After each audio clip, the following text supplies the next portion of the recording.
देश के प्रधानमंत्री नरेंद्र मोदी का यह अपील कि 1 साल तक सोना न खरीदें, पेट्रोल, वाहन, ट्रांसपोर्टेशन का यूज कम करें, पब्लिक ट्रांसपोर्ट का ज्यादा यूज करें, वर्क फ्रॉम होम करें, ये वास्तव में गंभीरता पूर्वक सोचने की बात है। इसमें पक्ष विपक्ष की बात नहीं। ऐसी अपील आजादी के समय नेताजी सुभाष चंद्र बोस ने भी की थी। उन्होंने कहा था, तुम मुझे खून दो, मैं तुम्हें आजादी दूंगा। महिलाओं ने सोना, गहना, जेवरात, उनका कोई स्वार्थ नहीं था नेताजी का। देश की आजादी, भारत माता की आजादी। तुम मुझे खून दो मतलब अपना तन मन दे दो, अपना शरीर दे दो, हमें साथ दे दो, ये माना गया। लाल बहादुर शास्त्री जी ने भारत और पाकिस्तान के युद्ध के समय कहा, एक टाइम खाना खाएंगे, अन्न की बचत करेंगे, क्योंकि हम उस समय अन्न में पराश्रित थे, लेकिन अब हम आश्रित नहीं है, अब कोई हमारा पराश्रित नहीं है। तो वो मांग मोदी जी जब 14 में प्रधानमंत्री बने तो उन्होंने गैस सब्सिडी छोड़ने के लिए अनुरोध किया। लोगों ने उसे माना, जो छोड़ सकते थे उन्होंने छोड़ा।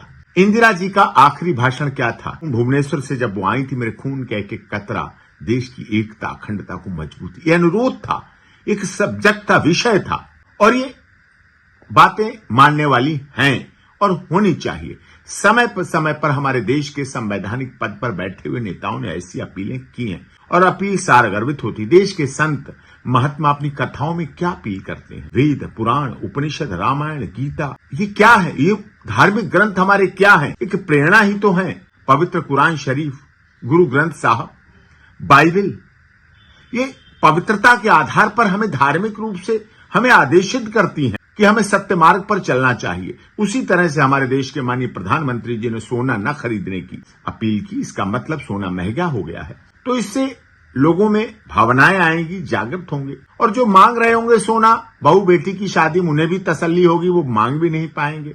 उसके बदले आपको देना ही पैसा, FDR कर दें, कोई चीज संपत्ति दे दें, ऐसी चल संपत्ति दे दें, तो सोने से अधिक वो लाभदायक होगी। वर्क फ्रॉम होम से पेट्रोल बचेगा, ट्रैफिक बचेगा, ट्रांसपोर्टेशन बचेगी, कार्य क्षमता बढ़ेगी। जो 8 घंटे के बजाय आप 11 घंटे काम ले सकते हैं वर्क फ्रॉम होम, घर से खाना पीना, प्रदूषण सब बचेगा। हम लोग कोर्ट वीडियो कॉन्फ्रेंसिंग से करते हैं, उससे भी बचत होती है। तो ये सब अनुरोध इसीलिए है।